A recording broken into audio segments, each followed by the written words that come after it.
Si te dijera que uno de los directores más prolíferos de la historia de Hollywood, Alan Smithee, en realidad jamás existió y durante décadas todos hemos sido engañados, ¿me creerías? Hoy, en este canal, Alan Smithee, el director fantasma. Esta historia da comienzo en 1968 con el rodaje de la película de la Universal Pueblo sin Ley, un western con tintes dramáticos protagonizado por el actor Richard Widmark. En principio, la dirección fue confiada a un joven Robert Totten, cuya experiencia estaba más orientada a la pantalla pequeña. Era conocido por haber dirigido algunos capítulos de Bonanza y Misión Imposible. Todo anduvo bien, pero tan solo un mes de iniciado el rodaje, Richard Widmark, el protagonista, mantuvo una acalorada discusión con Totten y se negó a continuar bajo las órdenes del director. Al estudio no le quedó otra que ceder a su demanda, y el realizador fue reemplazado por Don Siegel, que luego se haría conocido por Harry el Sucio de 1971. Una vez terminada la película, tanto Siegel como Totten se negaron a aparecer en los créditos. Siegel argumentó que no quería atribuirse el mérito, y Totten, que había sido despedido por el estudio, dijo: «Ahora me necesitan, ¿saben qué? Va a ser que no». Ante esta situación, la Universal acudió a la DGA, el sindicato de directores, para que intercedieran, pero estos no pudieron convencer a ninguno de los dos directores. Fue entonces que tuvieron la idea de dar vida a Alan Smithee, que a partir de ese momento suplantaría a aquellos directores que se negaban a aparecer en los créditos cuando por interferencias de los estudios perdieran el control creativo de sus películas. Esto, claro, siempre con la aprobación del sindicato de directores, con el compromiso de mantener el secreto bajo la más estricta reserva. Llegado el momento del estreno, los críticos elogiaron la película y también a su nuevo director.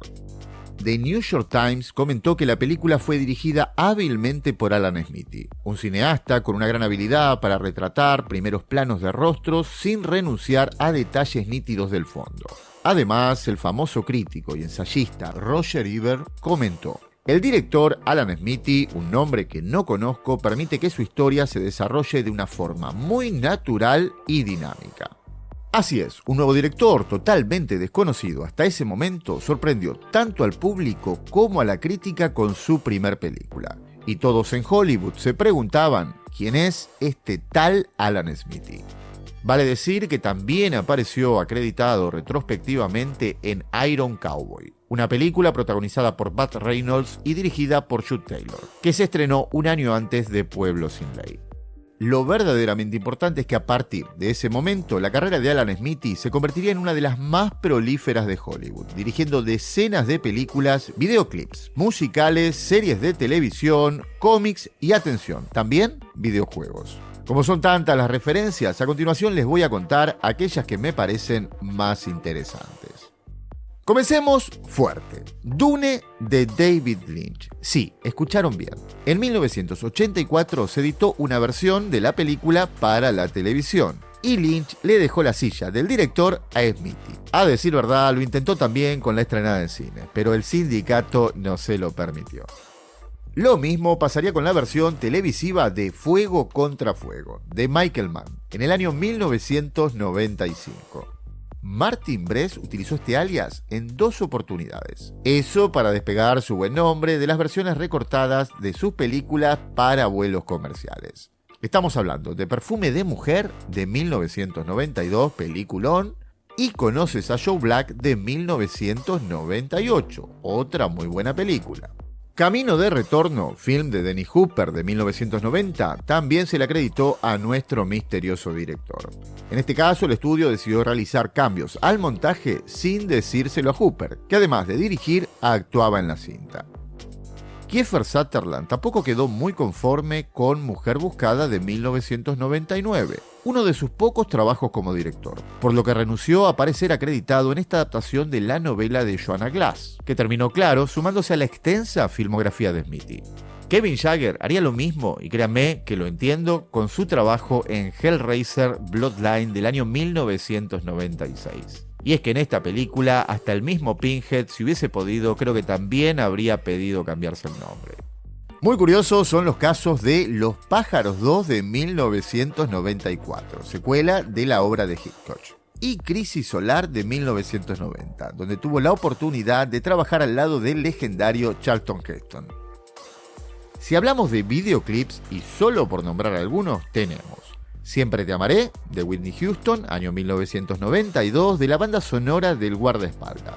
Cavando la tumba, Faith No More, del año 1995, el documental de Metallica de 2004, Some Kind of Monster, y también Red Hot Chili Pepper con el tema Under the Bridge del año 1991. Ahora, capítulos de series de televisión dirigidos por Alan Smithy, créanme que no son pocos. Pero estos dos probablemente sean los más curiosos. Por un lado, tenemos el piloto, ni más ni menos que la serie MacGyver. Y por el otro, una referencia en Los Simpson, en un capítulo en el que Burns decide dirigir un corto para animar al público a trabajar en su planta. Y al ver los resultados, prefiere recurrir al seudónimo de Alan Smithy. En cómics, más de lo mismo. Como ejemplo, Daredevil, del número 338 al 342. El escritor D.J. Chichester, trabajando para Marvel, se enteró durante un breve descanso que iba a ser reemplazado. Y es por eso que para los últimos 5 números que estaba obligado por contrato a escribir, pidió que Alan Smithy se hiciera cargo de los créditos. Si hablamos de videojuegos, y solo por referirme a uno, les puedo nombrar a Equinox, un videojuego lanzado por Sony para Super Nintendo en el año 1993. Ahora bien, para llegar al desenlace de toda esta historia, hay que hablar de American History X, la película del año 1998. Tony Kaye, el director, solicitó a la comisión ser reemplazado por Alan Smithy en los créditos, aduciendo que New Line Cinema y Edward Norton habían manipulado el montaje final desvirtuando su película. El problema es que de forma simultánea escribió múltiples cartas abiertas y dio entrevistas a varios medios contando la situación.